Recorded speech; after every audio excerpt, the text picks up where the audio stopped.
Coucou les loulous, tonga sondry ato anatin'ny page M Gasy misaotra antsika hatrany manaraka. Ato isika dia hiverina amin'ny antom-pisian'ny pejy izay tsy inona akory izany fa ny firesahana anireo zavatra lazain'ny fiarahamonina fafady. Betsaka nefa horonan-tsary nataontsika tato miresadresaka momba an'izay. Ohatra hoe ny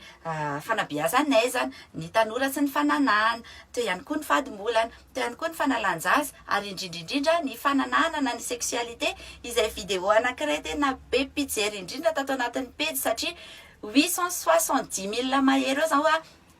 ny vue amin'ilay izy, izany hoe kely sisa dia 900 000, kely sisa dia 1 million, izany hoe mahaliana antsika ihany izany ny resahana an'ireny karazan-javatra ireny. Androany zao nandefa publication anankiray izay hoe te hiresaka an'ity zavatra ity izay efa nalefako foana hoe andao resahana dia ohatrany tsy nety tonga mihitsy ilay fotoana dia androany ilay fotoana hiresahantsika anazy. Nandefa sary izay dia nanontany hoe inona ary eo amin'ny sary io raha fantatritsika. Tena faly be sady tena gaga be satria ny akamaroantsika dia nafantatra an'ilay izy avokoa clitoris ilay izy. Ny tena nagagana dia hoe sady tsy nianarana tany am-pianarana ilay izy no sary tsy dia fahitantsika matetika kanefa dia fantatritsika ihany.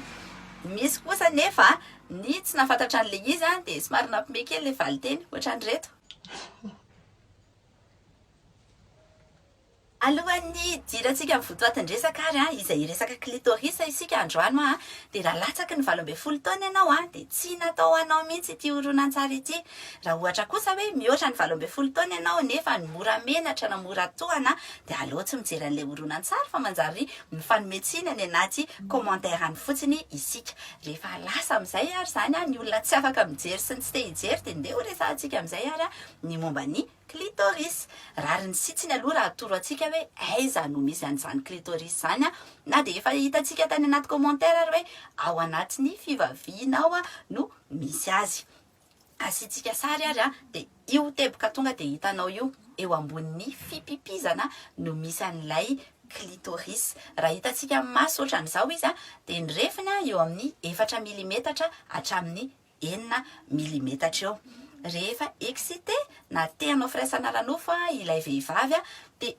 misy raha be da be tonga ao aminy dia mibotsina izy io ohatran'ny filahiana ihany dia mety ho tonga hatramin'ny 10 milimetatra any ny habeany. Tsy mipotra kely io fotsiny nefa natao clitoris fa mitohy hatrany anatiny any izy io. Io ilay sary natoroko tamintsika tany keo zao mety mahatratratra any amin'ny 10 centimetatra any mihitsy izany ilay any anatiny iny izay ilay tenenako ihany koa hoe mbola mitovitovy amin'ny filahiana ihany ilay izy. Ity koa nefa dia hitovizany amin'ny filahiana kanefa ny misy tsy mampitovy ihany misy capteur sensoriel mitovy amin'ny eo amin'ny filahiana ihany ny clitoris. Ny filahiana zao 3,000 hatramin'ny 4,000, 3,000 hatramin'ny 4,000 ny capteur sensoriel fa ny clitoris ozy izy nareo firy 8,000 hatramin'ny 10,000 ny capteur sensoriel eo amin'ny clitoris. Izany hoe randrariny sy nihitsiny izany dia tokony hoe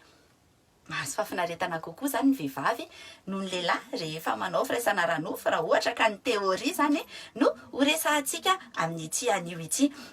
Tsy ho azavaiko amintsika angambany hoe ohatrany ahoana ny fomba fampiasana sy ny fomba fikitihana an'ilay clitoris fa raha ny étude natao izany dia hoe ny fikitihana anazy io no mahatonga an'ilay hoe orgasme féminin. Misy koa ny orgasme masculin le éjaculation iny fa ny antsika misy koa ny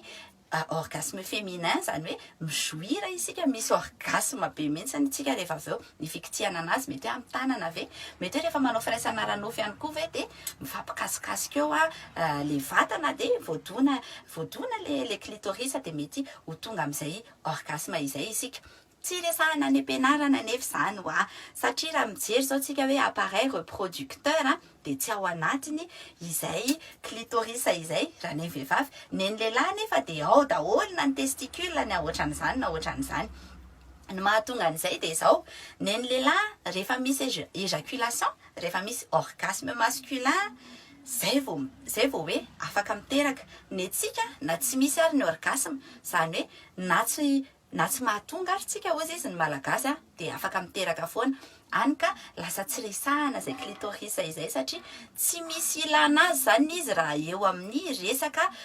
fiterahana sy ny tena hoe fananana nefa fananana koa malaza hoe sexualité na de hoe tsy reproduction ary zay zany raha ohatra hoe atao amin'ny teny tsotra raha resaka reproduction zany de tsy ilaina ny clitoris fa tena hoe fafinaretana zay le mahatonga ana amin'ny teny hoe manana super pouvoir angeza be mihitsy ny clitoris tsy tova anankiray tsy manao ny nenina afa-tsy ny manome fafinaretana ny vehivavy ety ampamaranana aloha zany de tsy maintsy asiana kely foana fikafika hoe ahoana ny tazomana an'izay capteur sensoriel izay ahoana ny tsy animba an'io clitoris io de voalohany indrindra aloha aza manao pataloha tery be loatra ianao satria irrité izy rehefa voakitika foanao na aza manao string tery loatra ihany koa ianao alao coton foana ny slipy anaovantsika de atao somary malaladalaka iny mahazo aina tsara izy faharoa manarakaraka an'izay de mety mahitatsika indraindray hoe misy hoany any ivelany ohatran'izany manao piercing eo amin'ny clitoris mety hoe ho tsara tarehy fa mety animba zavatra ihany koa mety hitarika hatramin'ny hoe infection sy ohatran'izany de aleo tsy miditra amin'izany isika rehetra rehefa misy kosa nefa mampiaya de aleo manantona gynécologue ihany fa ny anaty torohevitra fotsiny no alefa ato anatin'ny pejy Laura Gasy de izay ny vidéo atsika androany mihina fa nanampy atsika rehetra izay fanazavana kely izay de misaotra atsika foana manaraka de alefa sao anaty commentaire ny mombamomba ny clitoris fatatrao hoe misy anampiana ve misy fanamariana ve misy tsy haiko mety hoe hijory vavolombelona marina mihitsy zany tenen'ny Laura zany na ohatran'izany raha misy zavatra tianao resahana ihany koa ka hoe mamenatra ozy izy ianao de alefa sao anaty afatra miafina de izay aloha ny anio mirahatra farany herinandro mahafinaritra ao antsika rehetra de irotsaka amintsika neny fahasoavana de izay bisous daholo nareo